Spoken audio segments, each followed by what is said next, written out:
Vivimos o atendemos a un momento en la sociedad, yo diría en el mundo, en el que la ética se ha desdibujado. La ética de hoy, o la ética que uno escucha en redes sociales, que uno escucha en las noticias, es la ética de los sentimientos, es la ética de no herir los sentimientos de la gente, es la ética de lo políticamente correcto, no ser hiriente. Y no solo es la ética de los sentimientos y de los sentimientos de otra gente, es también la ética de los grupos. Las personas son evaluadas en nuestro contexto hoy por hoy, dependiendo del grupo al que pertenecen, a la minoría a la que pertenezcan. Y decir algo sobre alguien por el simple hecho de pertenecer a cierto grupo no es ético. En toda esta maraña de nueva visión ética hay un gran ausente, que es el individuo. Y por el individuo me refiero a cada individuo, a cada uno de nosotros. En nuestras acciones y en nuestra ética, socialmente hoy se considera que pensar en nosotros mismos es repudiable. Lo importante es pensar en los sentimientos de los demás, en el grupo al que pertenecen los demás, en la tribu, no en la persona. Y en ese contexto siempre vale la pena, y creo que hoy más que nunca, preguntarnos quién es Ayn Rand. Entiendo que algunos de ustedes iniciaron con la lectura o hicieron la lectura de su ensayo sobre la ética objetivista. Y seguramente leyendo esto, algo repugna, algo golpea, y es que alguien defienda tan crudamente el egoísmo, que alguien ataque de forma tan frontal valores que ya hemos reconocido nosotros como valores incuestionables, como son el altruismo, como es la esperanza, como es la caridad. Y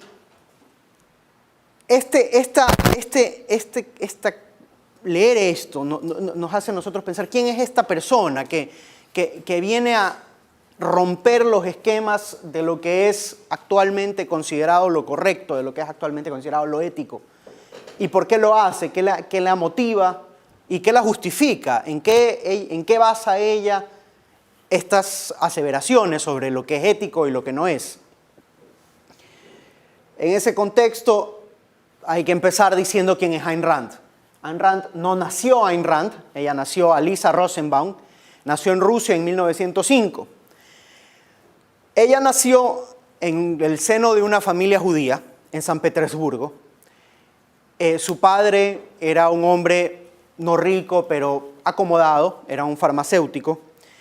Y ella vivía una vida de pelucona, de aniñada, no de ultra aniñada, pero de aniñada, vivía cómoda. Y a su corta edad pasa algo importante en Rusia. Los bolcheviques ganan, luego de la revolución, ganan la guerra civil, se apoderan del gobierno e instauran en Rusia un modelo de gobierno marxista.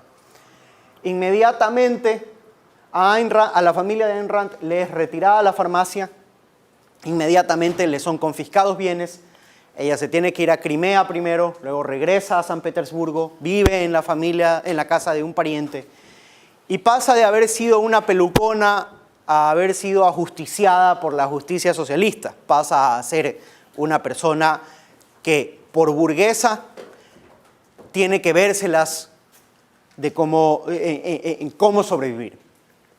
Pero en este contexto pasa algo bueno, y es que con la Revolución Rusa aviene en Rusia una apertura universitaria. Las universidades que en Rusia, que era un país muy tradicionalista, estaban cerradas para las mujeres, se abren para las mujeres, y durante una temporada admiten mujeres, inclusive burguesas. Luego de que Ayn Rand se gradúe, no admitirían mujeres burguesas, hijas de burgueses, nunca más. En Rusia, como en lo políticamente correcto de hoy, lo que imperaba era la pertenencia a un grupo y no la evaluación ética del individuo. Pero durante ese tiempo Ayn Rand logra estudiar en la universidad. Y en la universidad ella se encuentra con un personaje importante que se llama Nikolás Lossky, un filósofo ruso, y aprende sobre todo de los clásicos, de Aristóteles y de Platón. Y este aprendizaje la hacía ella toda la vida, como vamos a ver más adelante. Ayn Rand tenía un amor loco por el cine y una vez llega la Revolución Rusa a Rusia, el cine queda prácticamente prohibido, el cine extranjero, y ella no tiene acceso a esto, empieza a ser una chica frustrada, mayor de edad, graduada, y sus padres deciden buscar cómo sacarla del país. Deciden que lo que hay que hacer es a esta chica que no se acomoda a este mundo, sacarla. En 1925 ella consigue una visa y sale de Rusia con destino a Estados Unidos.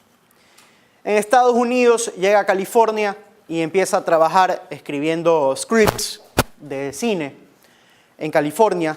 Hace eso durante gran parte de su vida. Y mientras hace su trabajo, habiendo ya dejado atrás la Rusia soviética y todo lo que eso significaba, y estando Estados Unidos en el apogeo del New Deal posguerra, Ayn Rand empieza a darse cuenta que las políticas y el discurso americano no es tan diferente al discurso ruso, que lo que dicen los presidentes americanos en la televisión no es tan diferente a lo que dice Lenin en la televisión rusa. Y empieza a notar que si bien la política americana no es socialista, hay un factor común. Esto la anima a involucrarse en el activismo político y a empezar a ser una vocera de ideas de libertad. Ella escribe 3 novelas importantes. La primera se llama Los que vivimos, sale en 1936. Es una novela casi autobiográfica, aunque no, porque trata de personajes ficticios, pero es una novela que explica un poco la situación que ella sintió, lo que ella vivió, su experiencia en la Rusia soviética.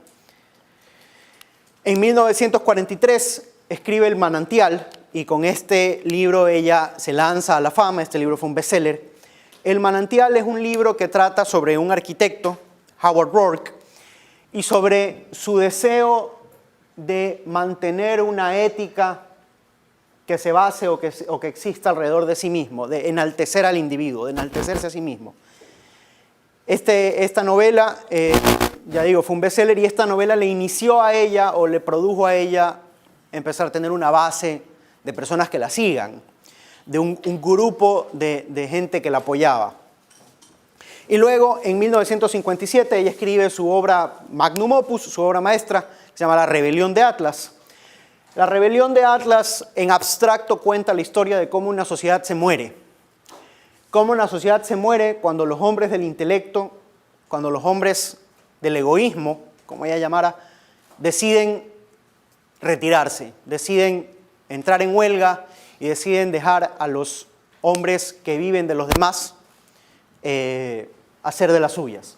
Y cómo esta decisión de ellos y cómo la ausencia del hombre del intelecto en el mundo va degenerando poco a poco en la muerte de la sociedad. Luego de escribir La rebelión de Atlas, ella no escribe más novelas y se dedica a promover su filosofía, que ella llama el objetivismo. La promoción de su filosofía se hace a través de newsletters, de revistas. Ella escribe varios artículos sobre el tema, entre esos el artículo que espero hayan podido leer, en los que empieza a detallar elementos de su filosofía que ya estaban incluidos en La rebelión de Atlas, porque hay que entender que La rebelión de Atlas, pese a ser una novela, es la exposición más completa y coherente de su filosofía. Pero ella empieza a desarrollar sobre estos temas con un grupo de jóvenes que la siguen y llega a convertirse en una persona verdaderamente influyente. Muere en 1982, no sin antes haberse convertido en una de las autoras, como les digo, más influyentes de Estados Unidos, según una encuesta de la National Library. La rebelión de Atlas es considerado en Estados Unidos el segundo libro más influyente después de la Biblia. La rebelión de Atlas no ha dejado de estar imprimiéndose desde que se publicó en el 57. Es decir, la rebelión de Atlas no se deja de vender. Y de hecho, en el 2008, luego de la crisis financiera, la rebelión de Atlas volvió a ser bestseller en Estados Unidos. Es decir, la rebelión de Atlas es un libro que se vende y se sigue vendiendo. Es un clásico de más de 50 años que no ha dejado de influir en la sociedad y en cómo piensa mucha gente. Como decía Aparicio, el encuentro con Ayn Rand resulta para mucha gente un encuentro que cambia la vida. Para muchos significa el encuentro con las ideas de la libertad y es la mejor introducción a las ideas de la libertad política. Para otros significa un encuentro que espanta y que genera un odio absoluto hacia las ideas de la libertad. Es cuestión de meterse a Twitter un rato para encontrar un montón de gente que ha tenido ni siquiera encuentros completos, sino ha leído un artículo de Ayn Rand y está totalmente asqueado del tema.